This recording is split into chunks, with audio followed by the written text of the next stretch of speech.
Je suis Laurence Favier, professeure en sciences de l'information et de la communication spécialisée en information-documentation. Je suis rattachée au laboratoire Géricault et je dirige un axe de recherche consacré à l'organisation des connaissances et à la circulation de l'information.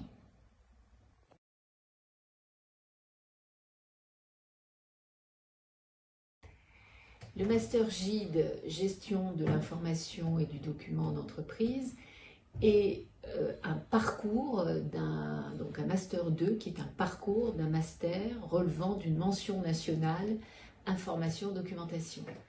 Que fait-on dans le master parcours gestion de l'information et du document d'entreprise, GID? Eh bien, on travaille sur la circulation de l'information, des documents et des données, d'une part dans le cadre du travail, c'est-à-dire que dans le cadre de l'écosystème professionnel, dans ses relations avec ses collaborateurs, avec des clients et des fournisseurs, on est amené avec des partenaires, on est amené à produire des mails, des publications, des documents internes. Et la question est de savoir, quand on dématérialise ces flux, comment est-ce qu'on les organise, on les gère, on les archive. Et on les retrouve, parce que le grand enjeu, c'est la recherche d'informations ensuite, et récupérer des informations. Mais on a le même problème aussi dans le domaine du patrimoine, où on produit des documents, des données, des informations. Et enfin, troisième domaine, dans le domaine de la science, notamment à l'époque dite de la science ouverte, où là aussi, sciences humaines et sociales comprises, on produit des documents, des données, des corpus.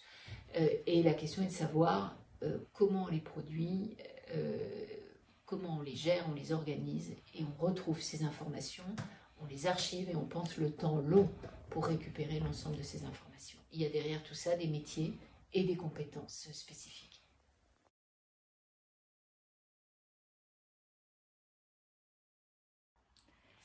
Les prérequis attendus pour entrer dans le Master GID sont ceux d'une part d'une formation en sciences humaines et sociales. Ce n'est pas exclusif, on peut prendre aussi des étudiants qui viennent de formations scientifiques, mais qui ont une capacité à écrire, analyser, lire, comprendre des documents. Et puis, on demande par ailleurs des compétences, un minimum de compétences en informatique, une connaissance des bases de données, des logiciels de gestion documentaire.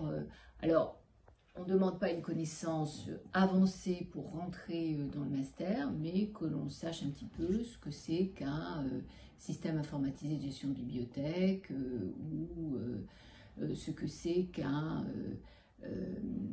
logiciel de gestion électronique de documents, comme il y en a partout aujourd'hui dans le monde du travail. Donc d'être au moins,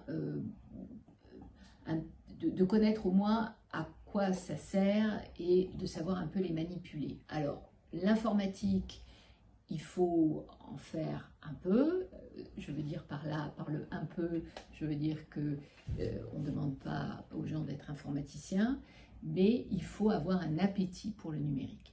Donc les prérequis sont les prérequis d'une connaissance non seulement de la bureautique de base et de logiciels documentaires, mais aussi du web, un petit peu de sites web, de bases de données et par ailleurs de logiciels de conception et de traitement d'enquête.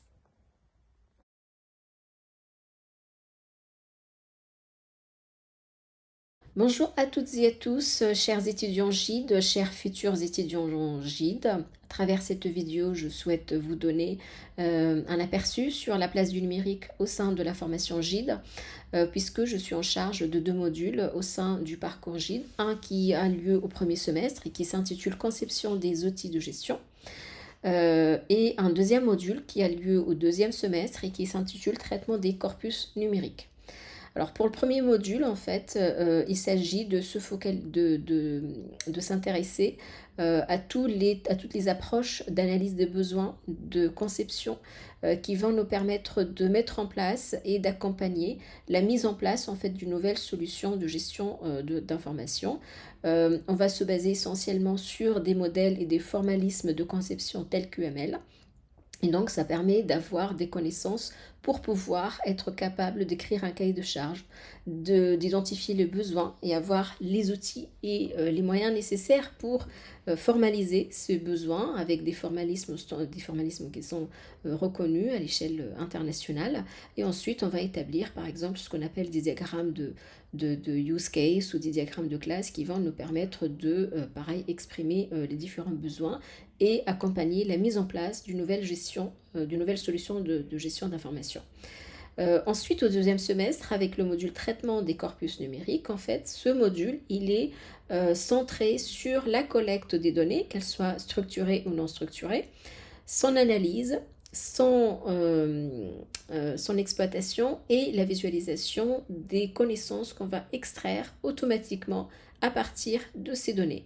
Alors toutes ces choses-là, on voit aussi bien le volet théorique avec toutes les approches computationnelles aujourd'hui qui nous permettent de mettre en place une chaîne de traitement, ce qu'on appelle une pipeline complète. Et concrètement, ce travail, il est fait à travers différentes séances de travaux dirigés pendant lesquels on va pratiquer des langages de script tels que Python ou RScript, qui est plus utilisé pour l'extraction des connaissances et l'analyse statistique des données. Voilà, donc vous voyez bien, en fait, le numérique, il a une place assez importante au sein du parcours GIDE et l'objectif de l'ensemble de ces modules est de donner vraiment des compétences complémentaires nécessaires pour le traitement de l'information numérique aujourd'hui. Je vous souhaite à toutes et à tous une bonne journée GIDE et je vous dis à bientôt. Au revoir.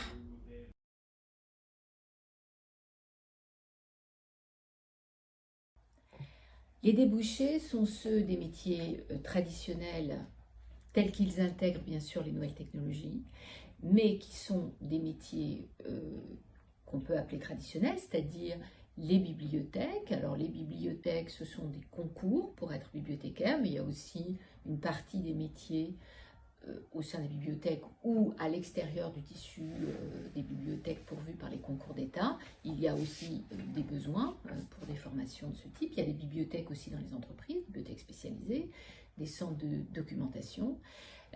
Donc tout ça, ce sont des métiers qu'on peut appeler traditionnels. Il y a aussi une fonction qui prend beaucoup d'importance aujourd'hui, qui est celle des archives, qui est à la fois un métier traditionnel, sauf que aujourd'hui, elle intègre toute la problématique de la conservation des documents numériques, puisque tous les documents produits dans le cadre de l'activité du travail sont des documents numériques. Donc l'archivage au travail, qui comprend à la fois des documents papier et des documents numériques, suppose des expertises très importantes. Et qui forment un débouché important de la formation. Donc ça, c'est les métiers traditionnels tels qu'ils évoluent eux-mêmes avec les technologies, puisqu'ils intègrent beaucoup de compétences technologiques. Il y a ensuite des métiers liés à la gestion électronique de documents, dans le gestion électronique de documents dans le cadre de la dématérialisation, où là il faut être assistant AMO, assistant chef de projet, ou être à terme chef de projet, enfin bon, tout ce monde de la gestion électronique de documents. Il y a d'autre part les éditeurs de logiciels dans le domaine des bibliothèques ou de l'archivage, qui ont besoin de compétences qui ne sont pas seulement celles des développeurs d'un côté et des administratifs qui gèrent l'entreprise. Il leur faut des gens qui connaissent le métier et qui fassent l'interface entre les développeurs et les gens des métiers, des bibliothèques et des archives qui ont à acquérir des systèmes d'information, des logiciels pour leur système d'information. Donc les étudiants de GIDE ont un débouché également dans ce secteur. Depuis longtemps, depuis au moins une vingtaine d'années, puisque ce Master GID est ancien, il existe une journée d'études que nous prenons à cœur de continuer à organiser une fois par an, au mois de mars, avant en général le salon Documation, ou juste après, qui rassemble universitaires et professionnels sur un thème choisi par les étudiants du Master de GID, et qui permet de mettre en avant une thématique qui les intéresse eux et qui est une thématique d'actualité, et d'inviter à la fois des étudiants, des anciens étudiants du Master GID et des professionnels.